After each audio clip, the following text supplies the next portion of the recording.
Então, pessoal que está nos acompanhando, ou ao vivo, ou aqui também pelo nosso canal, que a gente já divulgou previamente, a gente vai estar dando início aqui à palestra do professor Lito, né? Aqui na minha página de fundo, vocês já estão vendo alguma informação do professor Lito, mas ele é uma pessoa que tem uma história, acho que dentro do Brasil, talvez a mais importante trajetória na área de AD, e hoje a gente tem essa satisfação dele estar presente aqui para a gente discutir durante esse período aí de cerca de 1 hora, como começando agora, e a ideia é a gente tratar de várias questões importantes que são preocupações que a gente tem, né? Como fazer um curso de qualidade, né? Como que a gente, se a gente tem o preparo ou não para estar fazendo isso, né? A questão se o modelo atual que a gente tem de ensino se está adequado ou não. Então, a gente vai percorrer todas essas questões, mas, inicialmente, então, eu vou passar a palavra, inicialmente, aqui para o professor Lito, para que ele pudesse, então, vocês que talvez não o conheçam, ele falar um pouquinho da trajetória dele nessa área de AD, né, um pouquinho do histórico dele, né, e aí, a partir disso, a gente começa, então, a discutir aquelas perguntas que a gente acabou colocando no título aqui desse web seminário. Então, por favor, professor Lito, você pode dar início, então. Sim, boa tarde, Hélio e colegas que estão assistindo. É um prazer estar com vocês hoje para conversar sobre as possibilidades já comprovadas e ainda a serem comprovadas em relação à educação à distância. Eu vou começar com um pouquinho de trajetória. Meu primeiro contato com a educação foi quando eu tinha 6 anos de idade. Eu era aluno nas escolas públicas de Nova York, onde eu nasci, e eu lembro de vez em quando a professora entrando na sala de aula com um trambolho embaixo do braço dela, uma coisa de madeira leve, que era a primeira geração de rádios FM. Por quê? Porque a prefeitura de Nova York tinha uma emissora de FM para transmitir, não aulas, mas enriquecimento do conhecimento em ciência, matemática, para as escolas públicas na cidade de Nova York. Então, foram dramatizações da história americana. Você poderia ouvir George Washington falando, Abraham Lincoln. Isso foi um enriquecimento, dava mais textura para o que a gente lia no livro texto e o blá blá blá do professor. Eu achava isso fascinante. Realmente pegou minha imaginação. Tanto é que 10 anos depois eu era aluno de rádio e televisão na Universidade de Califórnia, Los Angeles, e eu virei ator de rádio, porque a prefeitura de Los Angeles também tinha uma emissora de FM para transmitir a educação, enriquecimento de educação para as escolas de lá. Então, realmente, eu me concentrei na rádio e televisão, sempre olhando para as possibilidades culturais, não comerciais, culturais, documentários, etc. No meu último ano de universidade, eu trabalhei numa emissora educativa, que era uma fundação em Los Angeles, KPFK-FM, da Fundação Pacífica, mas que não tinha nenhuma relação com universidades, nenhum convênio para não ser corrompido pelo que acontece na universidade, para ter mais liberdade. Era um ambiente fantástico, muito criativa, tinha comentários políticos de todo o espectro político, direita, esquerda, tudo mais, foi uma delícia. Eu produzia programas documentários e educativos, mas não aulas, não era estritamente isso. Depois, quando eu fui fazer pós-graduação na Indiana University, eu trabalhei na emissora de rádio fazendo documentários sobre aspectos de música folclórica, tradições, porque Indiana tinha um grande centro de estudos folclóricos, ainda tem. Então, eu trabalhei lá, e onde encontrei minha futura esposa, mineira, que também estava fazendo pós-graduação em educação lá. Estamos juntos já há 57 anos. Depois eu vim para um ano de pesquisa no Brasil, para conhecer a minha família brasileira, 10 anos depois de casamento. E eu fiquei fascinado e a Universidade de São Paulo me ofereceu um emprego na Escola de Comunicações e Artes, no Departamento de Teatro, Cinema, Rádio e Televisão. Eventualmente, eu cheguei a ser coordenador do curso de Rádio e Televisão na ECA. E uma das minhas atividades era ser consultor no Instituto Nacional de Pesquisas Espaciais, em São José dos Campos. Isso foi em 73, 74, porque tinha o projeto SACI, que era um projeto de uso do novo Brasil Sat, estava novinho naquela época, para fazer como se chama, aperfeiçoamento de professores da rede pública do estado do Rio Grande do Norte. Foi uma grande experiência de 2 anos, o projeto continuou muitos anos depois, e foi minha introdução à educação à distância no Brasil. Depois, na Fundação Padre Anchieta, em 77, eu acho que foi, eu reorganizei as tecas, biblioteca, filmoteca, slidoteca, um projeto de 1 ano usando o computador de média porte para organizar essa informação educacional, jornalística, documental, etc. Finalmente, em videotexto, quando chegou em 82 no Brasil, que é o precursor da internet, eu me envolvi, comecei a dar aulas na USP sobre televisão bidirecional, que era esse precursor da internet, e depois isso me levou a fazer 1 ano de pesquisa em Stanford, com bolsa do CNPq, só para estudar isso. Eu não estava interessado em educação básica naquela época, mas o que eu vi no Stanford absolutamente estourou minha cabeça, porque as ciências cognitivas e a tecnologia de informação juntos lá no Stanford foi uma coisa absolutamente sensacional. Visitei muitas escolas, isso já era em 87, então os primeiros computadores pessoais, como Apple, Macintosh, estavam começando a entrar nas escolas. E vendo o que era possível fazer em educação, na linguagem daquela época, eu desbundei, eu absolutamente adotei isso para o resto da minha vida. Voltei ao Brasil e com outros colegas da USP formamos o laboratório chamado Escola do Futuro, que a gente não podia fazer educação à distância, a USP era muito conservador, eu acho que continua sendo conservadora, mas eu consegui fazer um laboratório e dedicamos nossas atividades de pesquisa para o ensino básico, que era interligando escolas com computadores públicas e privadas, com escolas em Portugal, Moçambique, Estados Unidos, Canadá, em projetos ligados aos currículos e tudo mais. E lá também foi onde foi fundado a Associação Brasileira de Educação à Distância. Então, isso foi minha trajetória. Estou aposentado já faz 12 anos da USP, mas eu continuo na frente da ABED, que está crescendo cada vez mais. Mais tarde, um pouquinho, podemos falar sobre isso. É isso aí, Hélio. Bom, então, Lito, no caso, vamos dar início, então, a um pouco aquelas questões que a gente colocou. Então, uma questão que a gente colocou claramente para você foi o seguinte: no Brasil, infelizmente, ainda existe assim uma visão assim muito pejorativa da EAD.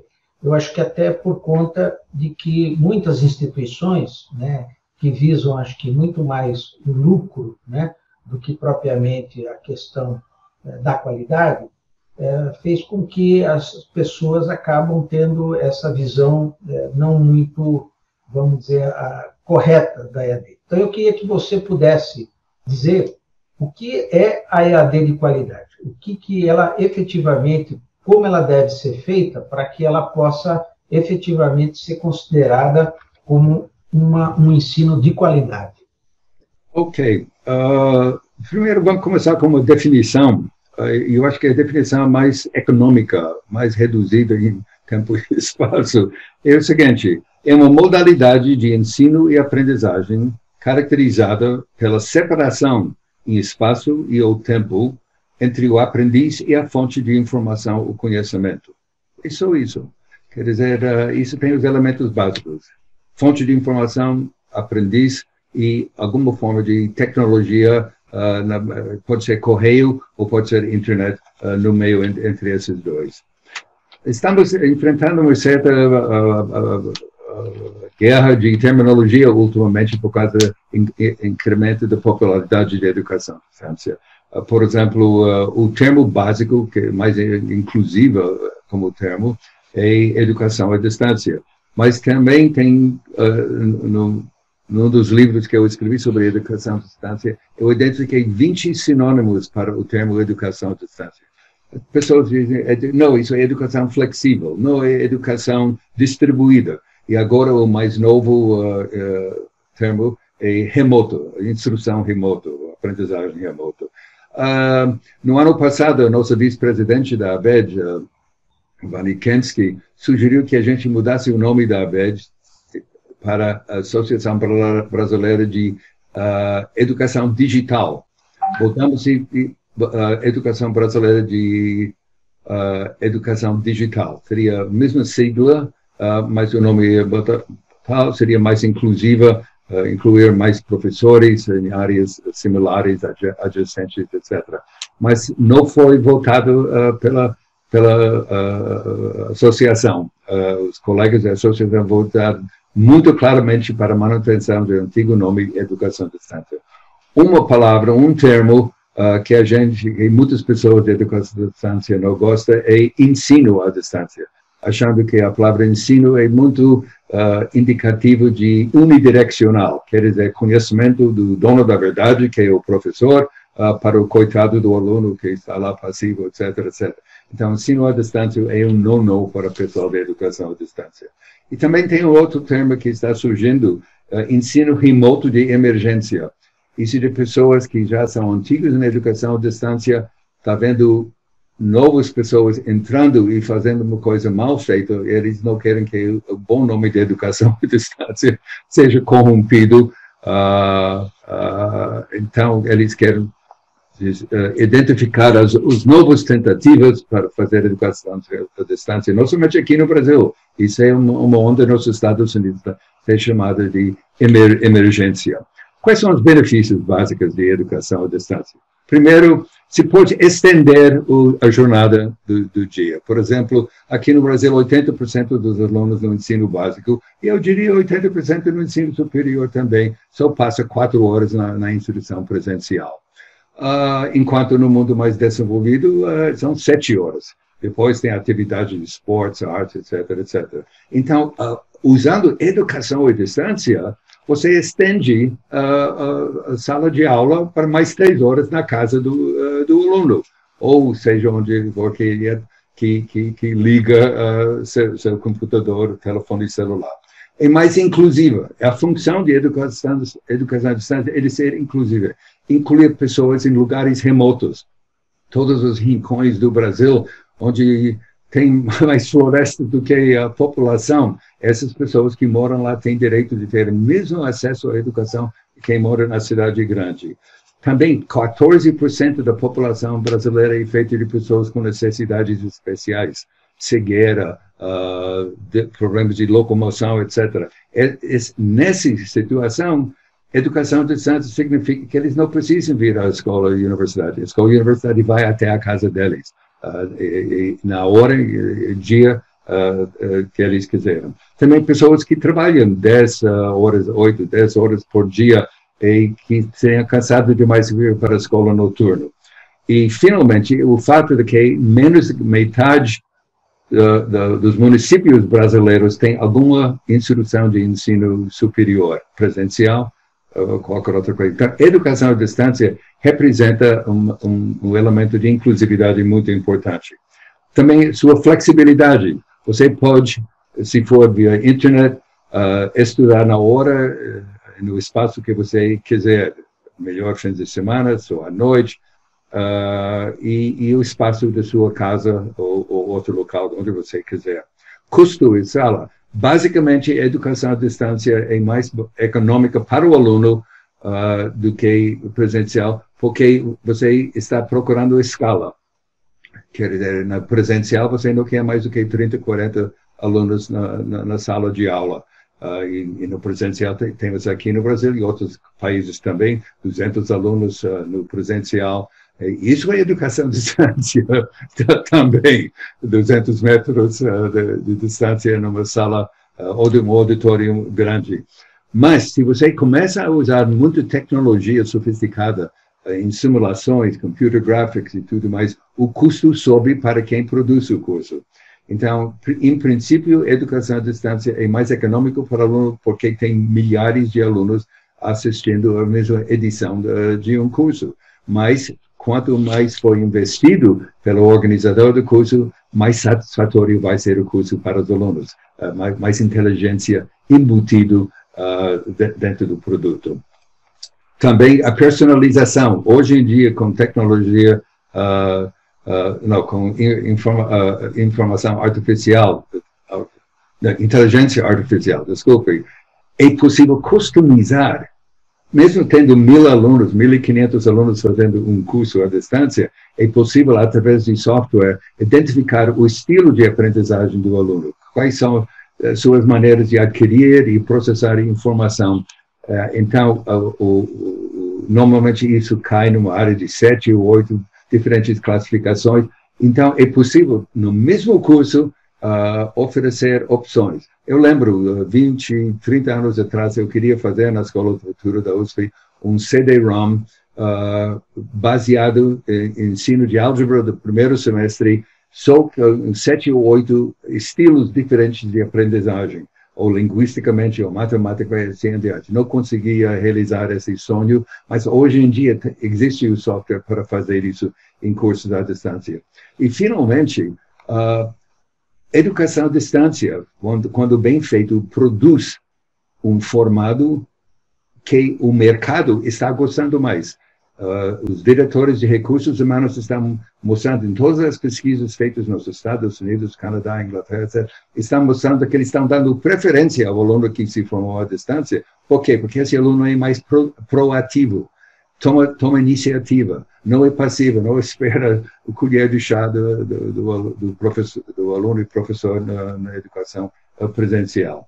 Então, o que a gente estamos vendo é possível e provável fusão entre a educação à distância e o presencial nos próximos anos, em que todo curso presencial vai ter elementos de educação à distância e vice-versa. Deixa eu continuar para algumas outras coisas.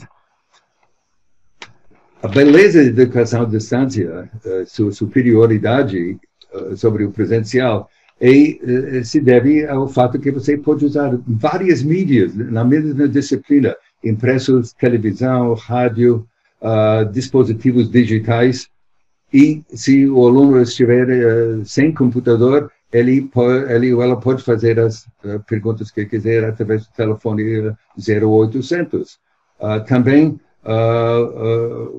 os organizadores do curso podem oferecer textos, vídeos, videoconferência, realidade virtual, simulações feitas por computador e animações, como, por exemplo, eu não era um bom aluno de matemática, ensino básico, mas hoje em dia, quando eu assisto os filmes do Walt Disney, os filmes animados do Walt Disney, Ludovico Fompato, que explica problemas de matemática, eu aprendo e eu acho uma delícia.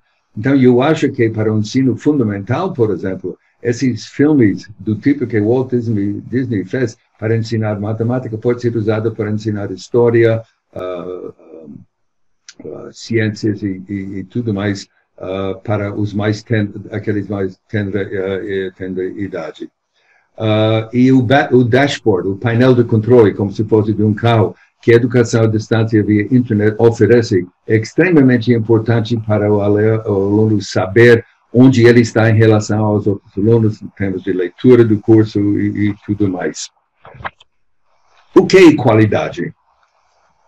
A definição que eu mais gosto de qualidade, para poder discutir qualidade, é do Philip Crosby. Philip Crosby é um americano da década de 50, no mundo de publicidade, que diz: qualidade não é uma coisa subjetiva, em que sua opinião sobre isso ter qualidade ou não ter qualidade é diferente do meu, que é subjetividade. Nada disso, é uma coisa absolutamente objetiva. Ao começar qualquer processo, dentro ou fora da educação, ao início do processo, você diz, meus objetivos ao fazer esse trabalho são atingir essa meta, essa meta, essa.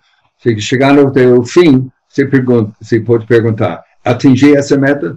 Se você atingiu a meta, você tem qualidade. Se não, você faltou na qualidade. Eu acho que essa definição é extremamente econômica e fácil de usar. Porque não existe, em nosso caso, um padrão dominante de educação à distância. Nem nenhum lugar do mundo tem um padrão dominante. O que é padrão dominante?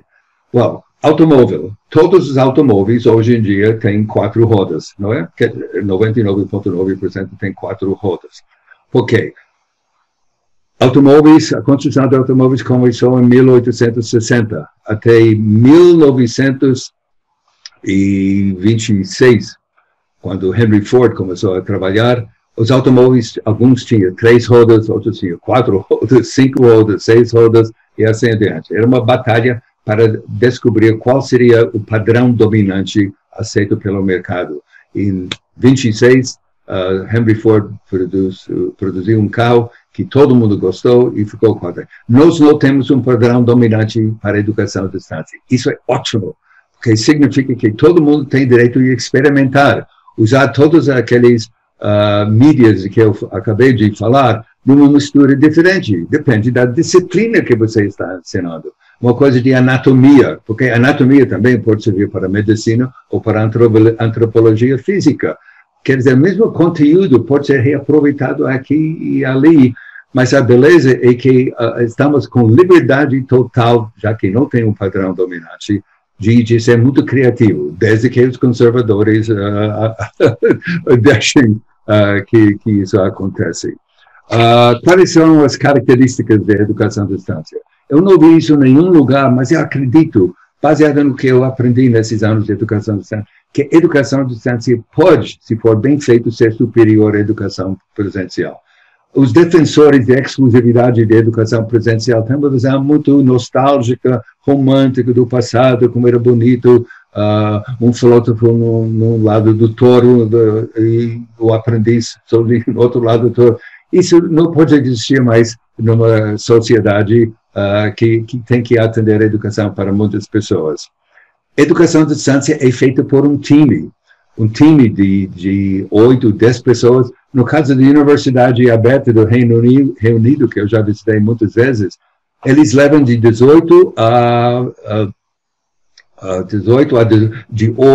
6 a 18 meses para preparar um curso à distância em forma digital, com todos os aspectos de televisão, os insumos que vão ser produzidos. Aqui no Brasil, normalmente é feito muito mais rapidamente, mas por a inspiração, o sucesso de uma aula no presencial depende da inspiração do professor no dia da aula, ok? Se bater o carro, brigou com o parceiro antes de ir para a aula pode ser um desastre também. Em educação à distância, isso não existe. A inspiração está embutido. A gente fala em inglês, it's baked in, cozinhado lá dentro da produção do curso. Então, educação à distância, feita por uma equipe em que todo mundo que participa, de 10 pessoas, 15 pessoas, vão ter mais sucesso do que o professor bloco eu sozinho na sala de aula. Isso é extremamente importante. Também educação à distância, não aqui no Brasil, onde nós não exploramos toda a potencialidade da educação à distância, é usado no exterior para alunos que têm dificuldade de aprender, tanto no ensino básico quanto no ensino superior, porque eles podem repetir as aulas gravadas, podem repetir contato com o conteúdo over and over again, de novo.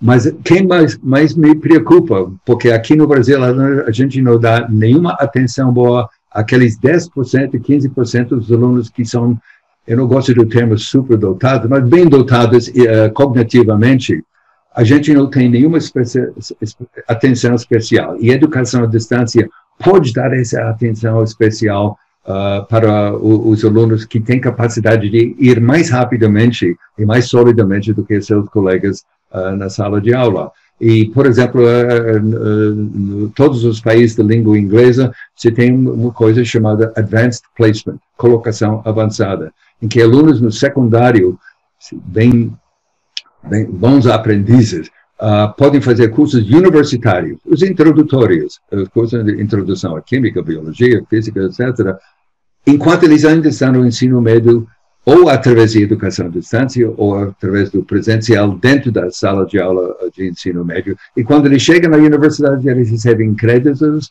e sem fazer o curso.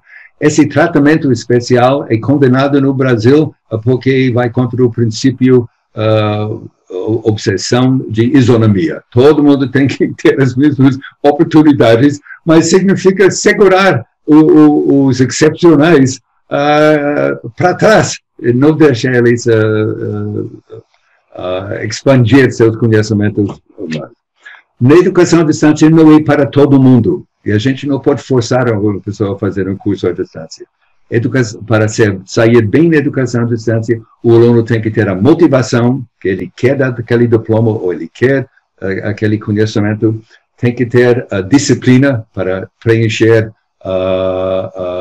os prazos para entregar os trabalhos, e tem que ter autonomia. Não pode ter o professor a seu lado.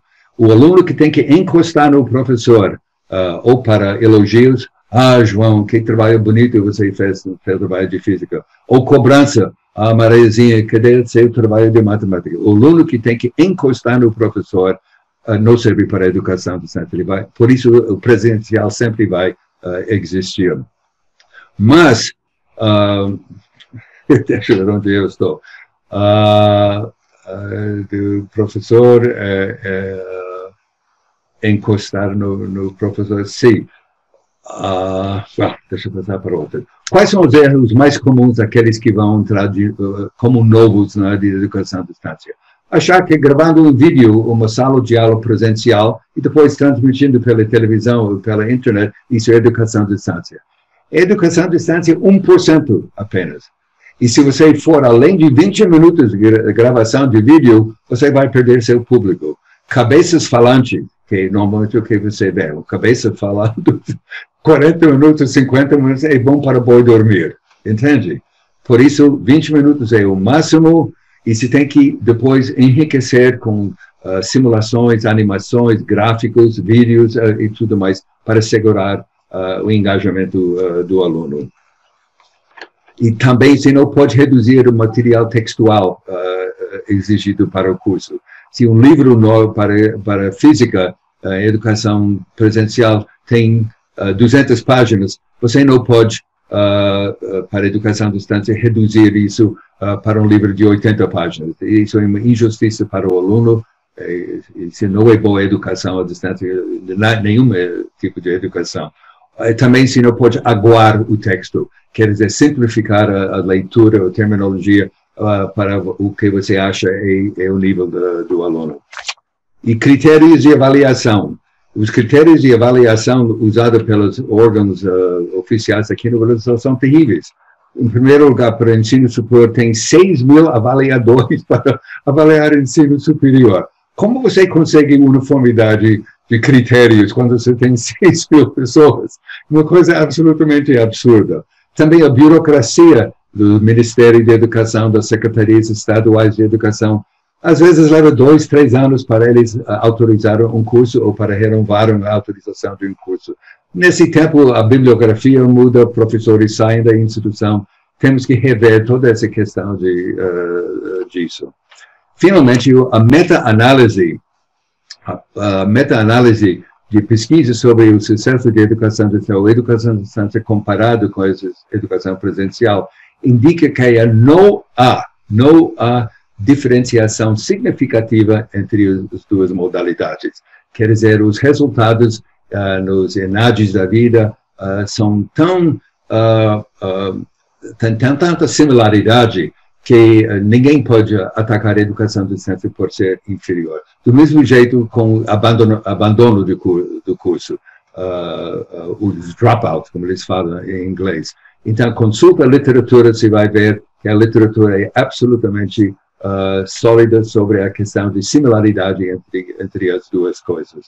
tudo depende da disciplina que você está oferecendo. Física é diferente de biologia, diferente de história, filosofia, ciências políticas, e depende da maturidade do aluno. Quanto mais imaturo o aluno, menos disciplina, menos motivação. Quais são as forças de resistência aqui no Brasil? Estamos enfrentando uma batalha que não é de hoje só. O Ministério da Educação tem tanta restrição sobre como se faz a educação à distância, tanto detalhamento que está baseado na educação presencial. Eu recebo, na vez, reclamações de instituições que foram inspecionadas por pessoas mandadas pelo MEC que não têm nenhum conhecimento de educação à distância. Eles reclamam sobre a falta de acústica boa no auditório da sede da instituição. Mas os alunos não vão para esse auditório, eles estão à distância, entende?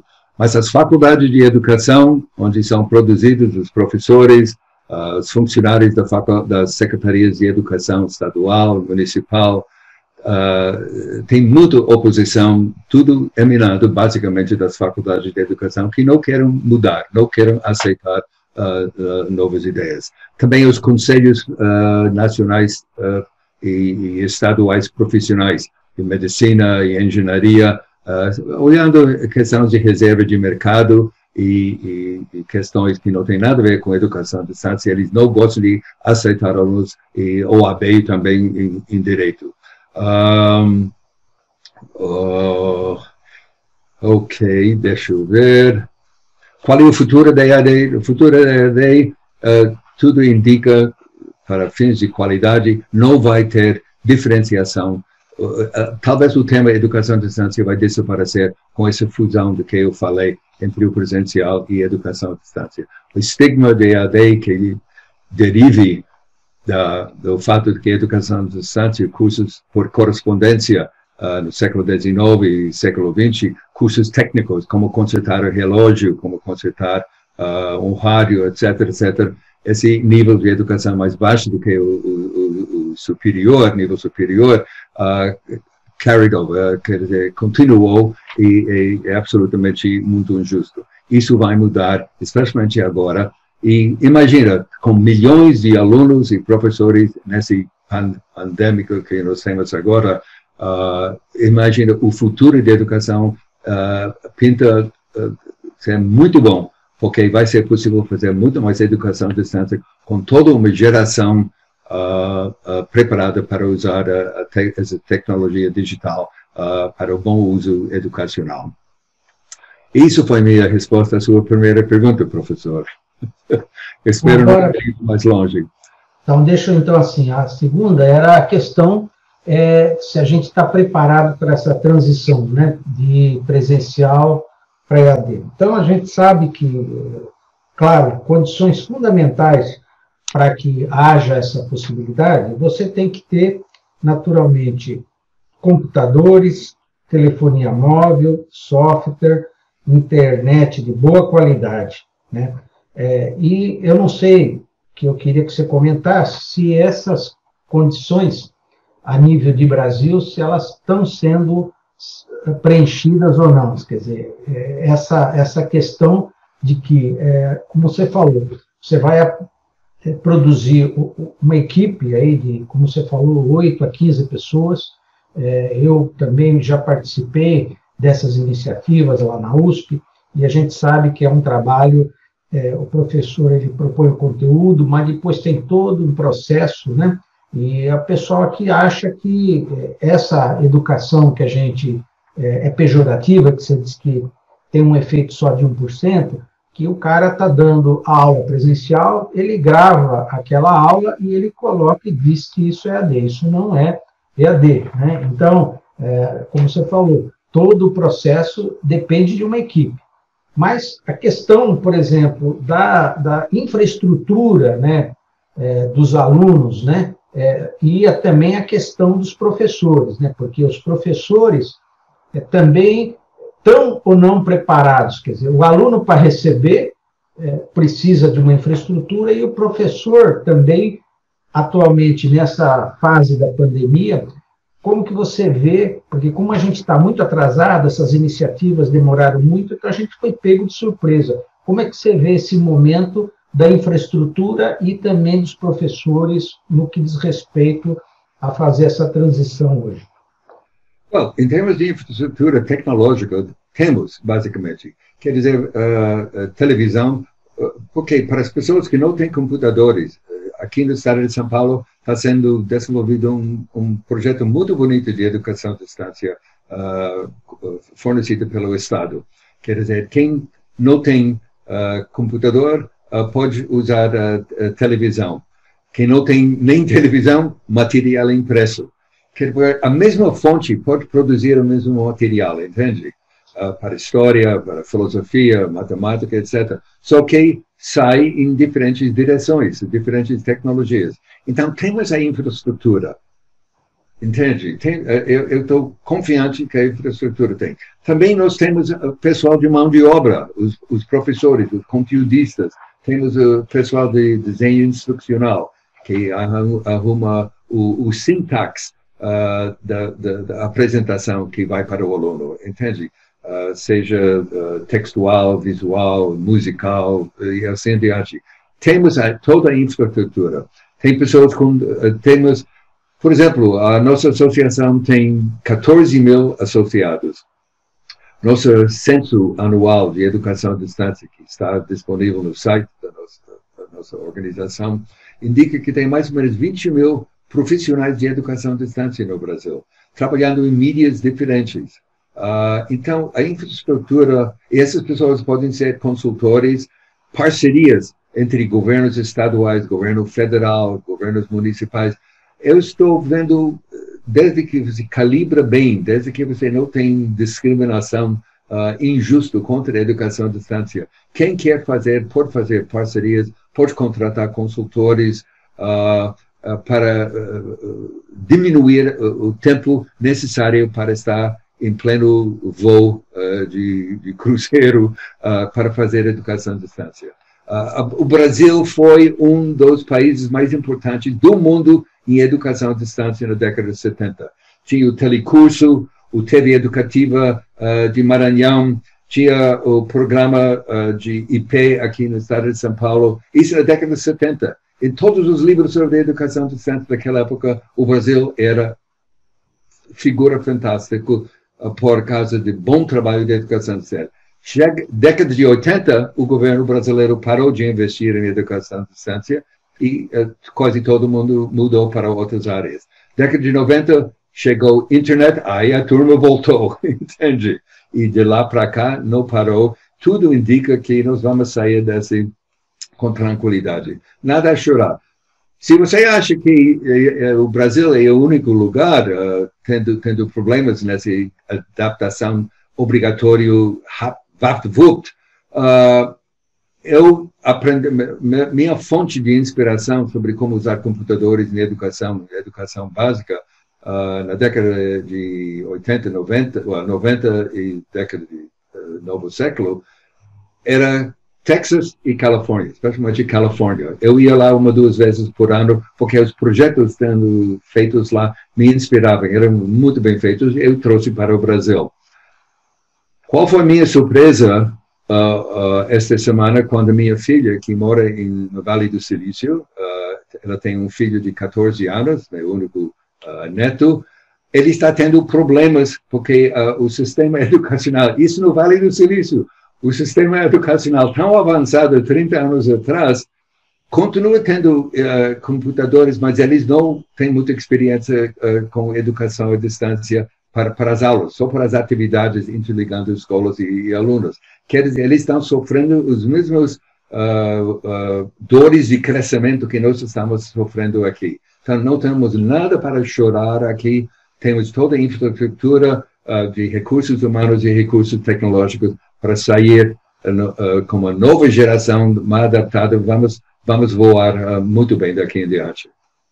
Deixa eu te comentar o seguinte, quer dizer, você comentou que um curso de qualidade, ele necessita naturalmente a preparação dele de uma equipe, né, como você falou, de várias pessoas, né, a pessoa do design instrucional, a pessoa que pode produzir um bom vídeo, a questão de simulação, objetos de aprendizagem e tudo mais. Então, se você vê o quadro, eu estou pegando o exemplo da USP, da experiência que eu participei, que foi o curso de licenciatura em ciências. Então, lá na USP, né, a gente, infelizmente, a gente não tem esse quadro de apoio. Você tem o professor, pesquisador, né, você tem, eventualmente, alunos de pós-graduação, mas você não tem aquele profissional, né, que pode se formar essa equipe, né, para desenvolver o conteúdo de qualidade. Quer dizer, o docente ele tem experiência no conteúdo, mas... Então, eu imagino que muitas das escolas hoje, né, vamos supor, de ensino fundamental e médio, você tem o professor, né, que dá aula, mas toda essa equipe, né, ela precisaria a gente começar urgentemente, né, trazer para dentro dessas escolas da universidade esses profissionais, né, que são fundamentais para que eles possam colaborar na produção de um projeto realmente de qualidade, né? Porque a verdade é isso, o que está acontecendo é que o cara deu o curso dele sempre igual, né? Ele eventualmente grava e aí ele joga isso aí para o aluno. Então, isso que eu acho que pode comprometer um pouquinho a questão da qualidade, porque era preciso também não só, né, quer dizer, apoiar o professor para que ele possa ter, mas dar condições para ele de, eventualmente, expertises que ele não tem, porque ele não foi formado dessa forma. Como você falou, a grande maioria dos professores foi formada na Faculdade de Educação, porque, inclusive, é responsabilidade deles, e eles nunca se preocuparam, na verdade, em dar essa visão mais abrangente. Como é que você vê isso? Hélio, é só olhar outras universidades brasileiras, Universidade Estadual de Maranhão, Universidade Estadual, por exemplo, as universidades estaduais de Minas Gerais têm uma rede em que os alunos não precisam viajar, eles podem fazer cursos em qualquer um dos 10 ou 12 branches, como dizer, sedes dessa universidade, transferir créditos e tudo mais. Universidade de Amazonas, Universidade Estadual de Amazonas, fantástico. Universidade Estadual do Ceará, da Bahia. As universidades estaduais são mais ágeis do que as federais, e do que USP, Unesp. Unesp seria o lugar ideal em São Paulo, por ter campi em diferentes lugares, em instituições que compõem a Unesp. Até hoje não desenvolveu isso. É um problema de mentalidade da liderança. Hélio. É simplesmente isso. Onde há liderança boa, moderna, atualizada, você tem educação à distância já plenamente desenvolvida, e as universidades estaduais estão ajudando muito o ensino médio dos seus estados também. CEDERJ é um outro excelente exemplo, em que um governador meio comprometido com outras coisas foi genial em perceber que não tinha educação pública superior em todo o estado. Então, ele uniu universidades federais e estaduais dentro do estado do Rio de Janeiro para fazer um centro para ensino superior. Magnífico, muito, muito bom. Por que a gente não tem isso em São Paulo? Well, falta de liderança. Falta de um grupo ou uma pessoa dizendo, me segue, assim que nós devíamos fazer. Tem problemas. A Universidade Aberta do Brasil, que não é uma universidade, é um consórcio, sistema de universidades públicas que dão o diploma, dão os cursos, etc. E não é aberta. O Brasil é o único lugar do mundo que tem uma universidade aberta que não é aberta.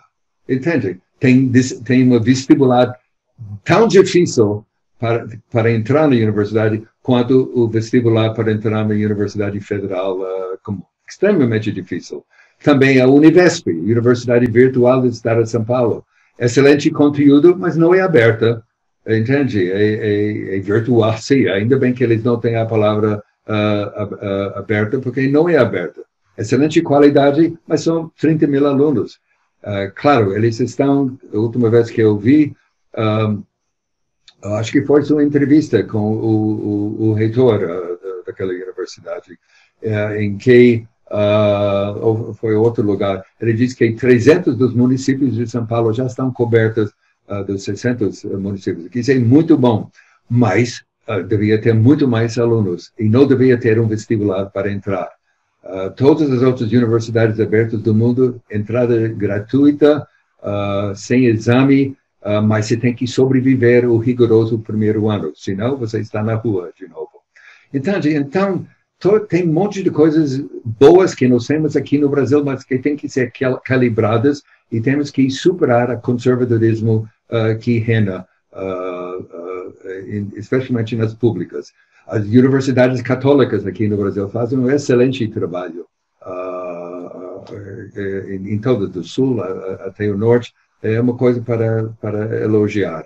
Então, temos o potencial e só falta de calibração e liderança. Me diz o seguinte, uma questão que sempre é discutida e que era importante você falar um pouco, sobre essa questão da avaliação, né, do aluno em AD. Né? Qual hoje você vê um modelo realmente que é um certo consenso? O aluno entra para fazer o curso, vamos pegar o caso da Univesp, né, que é um curso, sei lá, 4 anos, né? Esse aluno vai desenvolvendo os conteúdos.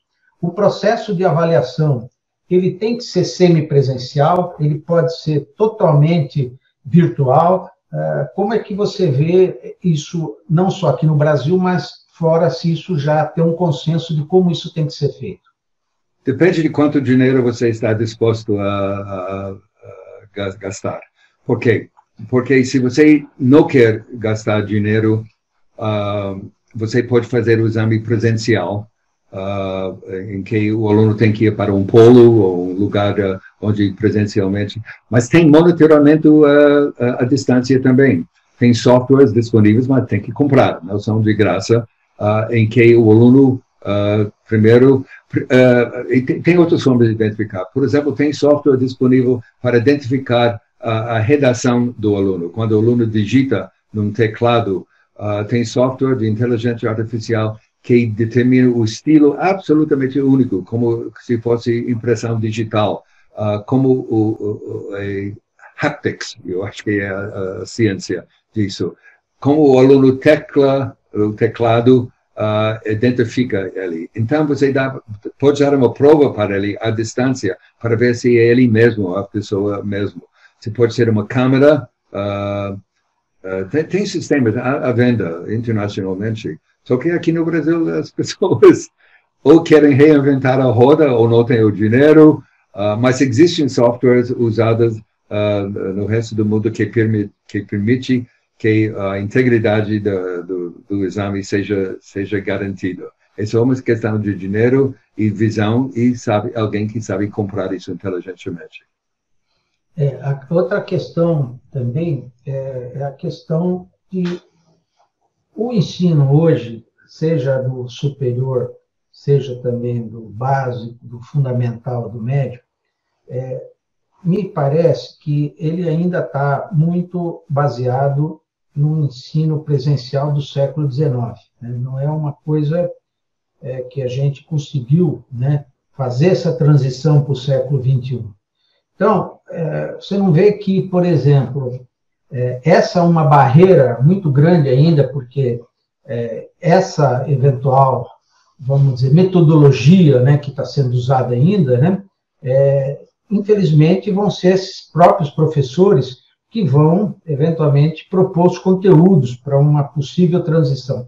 Você não vê isso como um problema, quer dizer, que essa coisa ainda está... Estou falando do presencial agora, né? Quer dizer, a gente vê que há muitas críticas, né, sobre isso aí. Como é que você vê isso?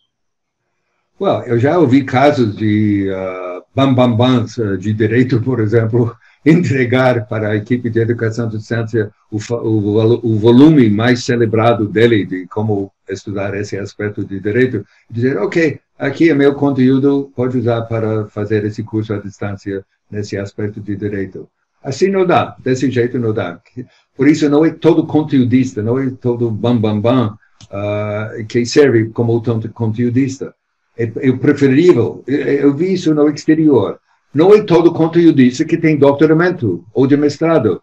É simplesmente uma pessoa como faz livros, textos para o ensino básico, entende? Ele não precisa ter doutorado. Se tiver, ótimo. Senão, ele é muito bom para ensinar. Ele tem graduação, ele passou 20 anos na sala de aula de ensino básico, ensino médio, e ele sabe como escrever bem, como isolar os assuntos, classificar os assuntos, dar prioridade, etc. Entende? Então, o problema é nossa corrupção intelectual de cartorialismo no Brasil. Além de isonomia, o outro mal no Brasil, tem que ter o diploma, tem que ter para isso.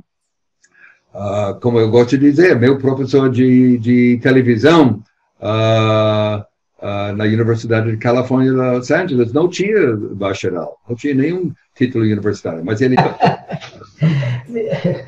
Me fala um pouco também, que eu queria que você comentasse um pouco sobre a importância da plataforma nessa mediação entre o conteúdo, o aluno e o professor, né? No caso do Brasil, a gente fala muito aí do Moodle, tem algumas plataformas assim, de alguns grandes grupos também. Qual a importância de ter a plataforma para o sucesso do curso EAD? Olha, eu te digo, menos importante do que a plataforma é a criatividade da equipe que vai usá-la. Entende? Todos esses softwares principais, sejam eles gratuitos ou não gratuitos, são bons até certo ponto. Alguns têm mais campainhas e bells and whistles, a gente fala em inglês. Entende? Tem alguns atributos interessantes, mas tudo depende da criatividade da equipe produzindo o curso. Isso é muito mais importante. Não importa qual é a plataforma, uma meia dúzia deles, as principais no mercado, e Moodle como gratuito, e tem outros gratuitos, não importa. O que vai engajar o aluno é o bom desenho de todas essas mídias e todos esses botões, a forma de entregar informação, ou melhor, disponibilizar informação para o aluno. Porque eu estou convencido que estamos indo para uma época em que comunicação empurrada, quer dizer, em comunicações hoje em dia a gente está falando sobre tecnologia de comunicação empurrar, como o jornal que chega na porta da sua casa todo dia, programa de televisão, programa de rádio, livro, etc. Versus tecnologia de comunicação de puxar. Você vai para a internet e vou puxar do YouTube, isso, ou do plataforma tal, isso. Isso vai ser muito mais importante o puxar do que o empurrar. Entende? Então, o aluno vai ter, se a instituição for inteligente, vai ter um leque de cursos, de subcursos, de microcursos, e o aluno vai construir tijolo por tijolo, curso por curso, ou exposição a conteúdo, não somente com estrutura de curso, um por um, e construir o edifício do seu conhecimento. Falei. Agora, me fala um pouquinho, você basicamente implementou a BED, né? E ela hoje é uma instituição assim, muito conhecida, né? Me fala um pouco qual foi o papel fundamental da BED desde a sua criação e ainda hoje, qual que é o grande papel que ela representa? Eu queria que você falasse um pouquinho sobre ela. A BED foi criada 25 anos atrás como sociedade científica sem fins lucrativos, como Sociedade Brasileira de Física, de Química, História, Antropologia, assim adiante. Só que a beleza da BED é que é, por natureza, multidisciplinar. Entende? As pessoas vêm de ciências sociais, ciências exatas, é uma delícia, porque poucas pessoas são formadas em como fazer educação à distância. E espero que continue desse jeito, porque ferve a conflito de ideias por tese, antítese, síntese, assim adiante. É muito gostoso. Então, tem gente que participa dos nossos eventos, das nossas publicações, tem uma revista científica muito boa, e temos um site que tem toneladas de informação, tudo dado de graça. A gente não cobra nada para as nossas publicações. Muitas coisas traduzidas do inglês ou do francês estão disponibilizadas, livros, manuais. Por exemplo, uns 10 anos atrás, o Banco Mundial me mandou para Moçambique para ser avaliador de um projeto do banco para criar a primeira geração de profissionais de educação à distância em Moçambique. Quem preparou o curso, traduzindo do inglês para português, era o Commonwealth of Learning, aquela entidade das ex-colônias brasileiras, agora localizada no Canadá, essa centro de pesquisa. Então, eu fiz um de João Sem Braço. Eu perguntei se eu poderia usar esse material que foi preparado para Moçambique para dar isso de graça no Brasil, para que todas as instituições poderiam aprender como fazer educação à distância de uma forma coerente. Pois os ingleses são fantásticos em educação à distância. E eles me deram isso, está no site da BED. Do it yourself, faz você mesmo esse material do Commonwealth of Learning, como se faz educação à distância. Falando de Inglaterra, eu tenho que dizer, ensino superior à distância é muito antiga, mais de 150 anos. Em 1853, Charles Dickens e um monte de outros democratas da Inglaterra disseram, chega de aristocracia, só Oxford e Cambridge existiam naquela época, chega! Precisamos de uma universidade para o povo. Fundaram a Universidade de Londres. 5 anos depois, 1858, criaram o sistema externo, que eram alunos que não poderiam vir para o campus. Em todo o Império Britânico, Austrália, Canadá, Índia, África do Sul, alunos estudaram por correspondência, obtiveram cursos universitários da Universidade de Londres. Mahatma Gandhi, indiano morando em África do Sul, fez todo o curso de Direito por correspondência. Nelson Mandela, também na prisão, fez todo o curso de Direito. Só que ele não tirou o diploma como Mahatma Gandhi fez, porque eles não deixaram ele sair para fazer o exame presencial no início do século XX, meados do século XX.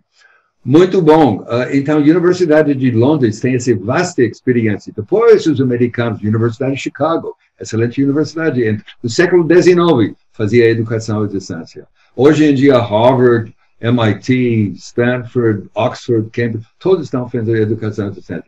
E aqui no Brasil, a gente está acordando, finalmente, que tem uma coisa extremamente democrática, inclusiva, e estamos tateando, aprendendo como usar. É só investir, acha boa liderança e a coisa vai decolar.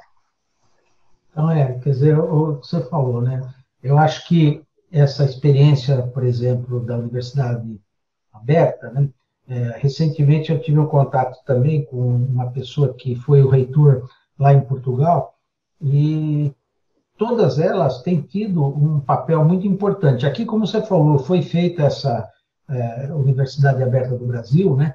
Mas, como você falou, né? Eu não sei se ela teve, vamos dizer, um impacto que deveria ter, porque ela, inclusive, é anterior à Univesp, né? A Univesp é mais recente, né?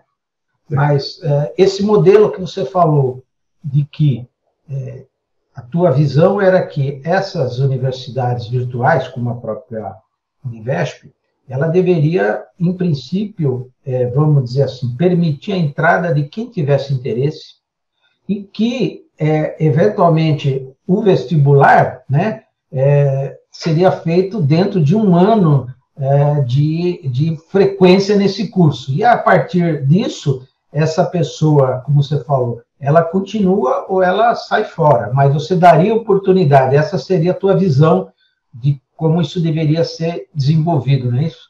Exatamente, exatamente. Eu acredito muito em autodidatismo, quer dizer, a educação autodirigida, em que a pessoa não quer perder tempo, porque a universidade tal diz, não, você tem que sentar, seu traseiro tem que ficar sentado. O MEC diz, tem que sentar 3.000 horas para receber o diploma. Aí vai levar 4 anos para isso. Tem muita gente na população que diz, eu não quero perder meu tempo. Se eles não me deixam fazer o curso em 2 anos, 2 anos e meio, eu vou aprender por conta própria. Na Inglaterra, isso existe em muitos anos. Foi Adam Smith, século XVIII, economistas escoceses, que diz, não importa onde você obtém o conhecimento, desde que você pode comprovar que você tenha. Então, na Inglaterra, é possível dizer, eu quero sentar para o exame para obter diploma de engenheiro industrial. E você nunca sentou na sala, não aprendi tudo por conta própria, livros, vídeos, etc, etc. Tá bom, senta aqui. Se você passa no exame, eu te dou o diploma. Imagina isso aqui no Brasil. A comunidade de educadores vai cair duro, mas funciona lá décadas e décadas, desde o início do século XX. E aqui nós somos muito conservadores para a destruição ou a supressão do povo. Se a gente abrir, eu acho que todo o material de valor educativo produzido por dinheiro público no Brasil, estadual, federal, etc., tem que ser disponibilizado gratuitamente para os aprendizes independentes, aqueles que não querem perder tempo indo para uma instituição, seja universidade, ensino isso, ensino aquilo, que querem aprender por conta própria, ou que já estão formados, mas querem transferir da área de conhecimento em que eles estão trabalhando para o outro. Tem que ter autodirigida aprendizagem. E temos que criar uma estrutura com dinheiro público para isso, para facilitar isso. Não é tão difícil. Não, é o que você falou. A questão é isso que você comentou, né? De a gente procurar implementar iniciativas que estejam fundamentadas por dados, né, por evidências, e a gente tem, claro, a gente fala, o modelo lá funciona, mas a gente tem que, claro, fazer as adaptações em função, como você falou, até das condições que a gente possui, mas não há dúvida, né, quer dizer, eu não entendo até hoje, né, porque eu sempre fui uma pessoa que, nos últimos 15 anos dentro da universidade, sempre procurei me engajar nesse tipo de direção, mas o fato é que há, como você falou, uma resistência muito grande, né, disso poder, de alguma forma, vamos dizer, inviabilizar o ensino presencial. E, ao contrário, isso não vai acontecer, né? Como você falou, o presencial ele vai sobreviver, mas não vai ser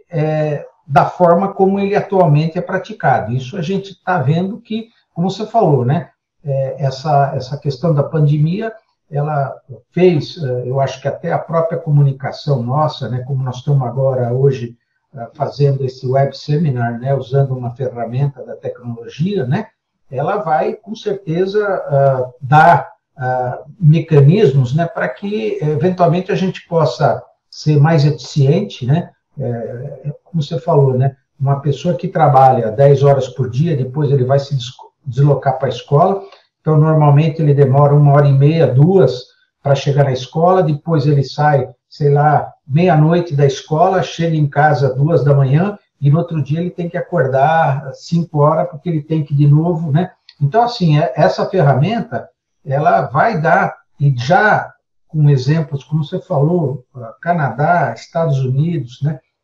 Essa questão também, tem um colega nosso também que faz parte do nosso grupo, né, que está na Universidade de Michigan, e eles desenvolveram lá uma plataforma que é, inclusive, uma plataforma em que abriga cursos, né, basicamente de várias áreas, bem multidisciplinar.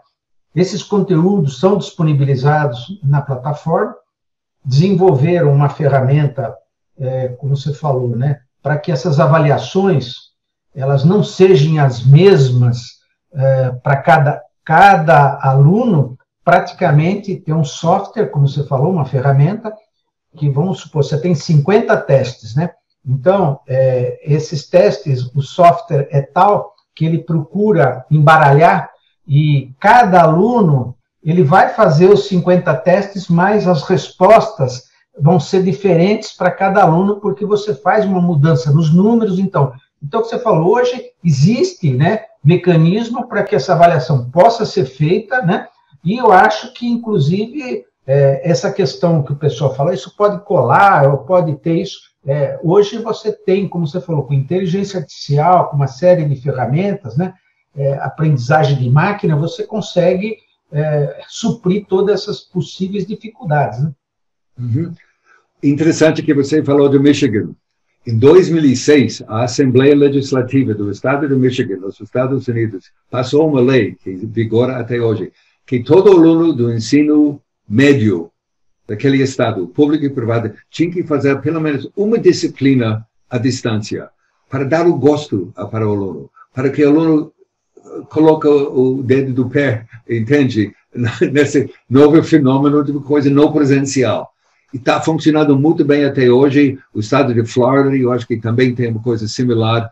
E aqui no Brasil, eu não conheço nenhuma Assembleia Legislativa que pensa na ousadia de exigir uma coisa para a qual as faculdades de educação são contra. Ai, ai, ai, ai. E eu só te comentar também, esse colega, o filho dele, né, que é o Wolfgang Bauer, ele também, acho que os últimos 2 anos do ensino médio em Michigan, ele fez via EAD, né? Então, isso que eu quase não vejo, eu não vi, acho que nenhuma experiência de ensino médio aqui no Brasil sendo feito totalmente para EAD. Não sei se você conhece alguma experiência, tem? Tem, para o ensino médio.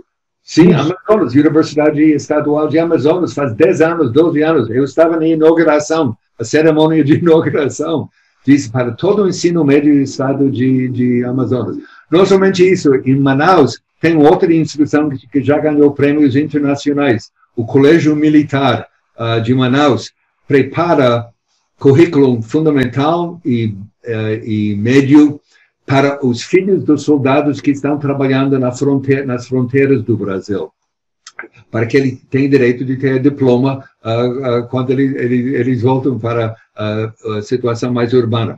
Também quem usa esse material do colégio militar são os filhos do pessoal que trabalha nas embaixadas e consulados em todo o mundo, para que quando as famílias voltam para o Brasil, os filhos podem ter diploma de ensino médio brasileiro. Não, tem muita coisa acontecendo, Hélio, aqui no Brasil. Tem bolsinhos de atividades. Temos uma classe de profissionais. A BED todo ano faz um censo estatístico do que está acontecendo no mundo de educação de distância acadêmica e cooperativa. O que é cooperativa? Cooperativa é as Forças Armadas. As Forças Armadas estão usando a educação de distância violentamente.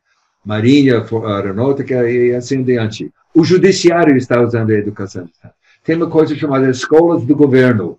Eu já falei com esse grupo várias vezes. E o Judiciário, Saúde, Forças Armadas, em quase todos os setores de serviço público, tem cursos de atualização. Meu favorito é do Judiciário, curso à distância. Qual é o assunto desse curso? Como diminuir ou eliminar corrupção no Judiciário. Isso dado à distância. Eu fico emocionado com essa combinação de um assunto tão vital usando essa nova tecnologia. Então, tem muita coisa acontecendo, tem muito know-how de educação à distância, tanto no setor público quanto privado. É só alguém liderar algumas controles para calibrar, abrir certas portas. Felizmente, o Ministério da Educação está começando a abrir portas com relação à educação à distância, desengessando o engessamento que foi feito anteriormente, está sendo desengessado pela MEC agora. Estou muito feliz com isso. Desculpe meu entusiasmo, o assunto é atrativo para mim. Não, mas isso que você falou, né? Você, num momento aqui da nossa conversa, você comentou que existe na Inglaterra, né, pessoas que, como você falou, autodidatas, ele não teve curso, mas ele tem experiência, ele sabe fazer, ele pegou livro, ele pegou prática, falou, eu estou preparado para ser um engenheiro aqui de produção, eu quero, né? Então, esse caso desse amigo que eu tenho lá em Michigan, o filho dele fez também os dois últimos anos de ensino médio à distância, e entrou em Stanford, né, para fazer engenharia de computação. Ele fez lá o vestibular e tal, entrou. Quando chegou no primeiro ano, ele fez o primeiro ano e desistiu, né? E aí ele tinha um contato com um alemão, né, que foi para Vale do Silício para montar um projeto nessa área de refrigeração de equipamentos de computação, né? e foi trabalhar com esse rapaz, né? Tá lá na Vale do Silício, e hoje, para você ter uma ideia, o Bauer, ele é hoje o vice-presidente da Universidade de Michigan, né? E o filho dele ganha mais que ele hoje, né, com 1 ano só de Stanford, e foi para lá fazer. Então, assim, hoje, o que você falou, né? O que a gente ainda tem que entender, que o que é importante para o mercado, para quem vai contratar, é o que o cara sabe fazer concretamente. Qual é a habilidade, o que você é bom, o que você sabe fazer. E, infelizmente, no Brasil, isso ainda, como você falou, é um cartório, a pessoa está mais preocupada, assim, você pega esses concursos, né, para o Estado e tal, então você tem que ter diploma disso, diploma daquilo, diploma daquilo. Agora, a competência que você precisa, infelizmente, ela fica, como você falou, submersa nesse processo, né? Yep. Agora você vai adiar para outro dia as minhas respostas para a segunda e terceira pergunta que você fez para mim, porque eu preparei, mas eu acho que o tempo já expirou, não é? Estamos na... eu acho que assim, a gente poderia... Você acha que mais uns 10 minutos você consegue falar sobre isso? Não. Não? Não, é muita coisa. Eu gosto do assunto. Vamos deixar assim, outro dia, talvez. Então, assim, a gente pode aí retomar, eu vou agendar com você, porque, assim, isso que você falou sobre, inclusive, essas experiências do Exército, da Marinha,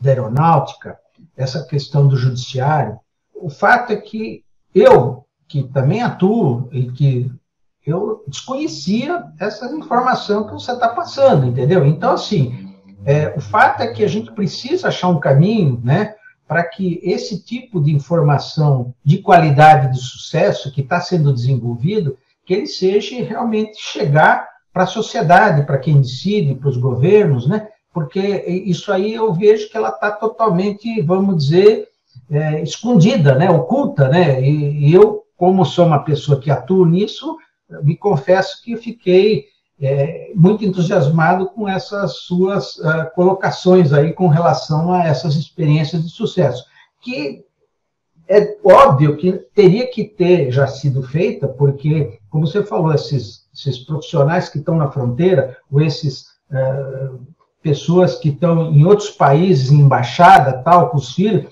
você precisa achar caminhos para que ele possa, porque aquilo ali não é perene, né? Aquilo ali, às vezes, tem um período que você fica, depois você volta, e essa pessoa não pode ter descontinuidade. E acho que a AD tem toda essa condição para fazer isso acontecer, né, Lito? Perfeito.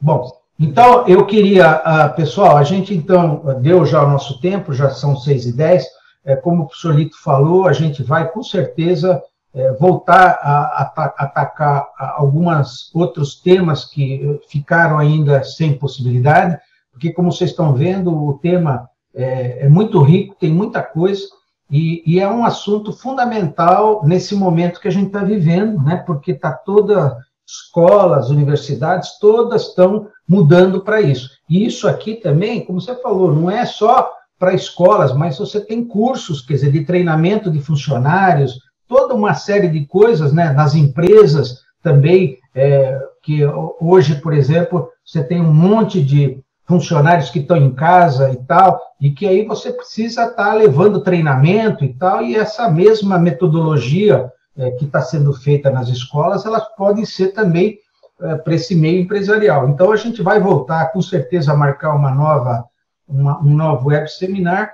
Queria, então, aqui agradecer novamente ao professor Lito e passar para ele para as considerações finais. Por favor, Lito. Eu acho que minhas considerações podem ser resumidas na sugestão que as pessoas interessadas nesse assunto vá para o site da ABED, onde tem todas as informações e muito, muito mais do que eu já falei aqui hoje à tarde, e ser associado da ABED. O brasileiro não é muito associativo. O brasileiro gosta de pertencer a certas coisas e não pertencer às outras coisas onde devia estar para poder criticar. Ficar de fora e poder criticar. Isso não é muito saudável. Se todo mundo é interessado em educação à distância, participasse das atividades da ABED, através de leitura do nosso censo, da revista científica, os livros e mais de 4.000 trabalhos científicos que foram apresentados em nossos congressos sobre pedagogia, gestão, tecnologia. Está tudo lá, de graça, em bom português.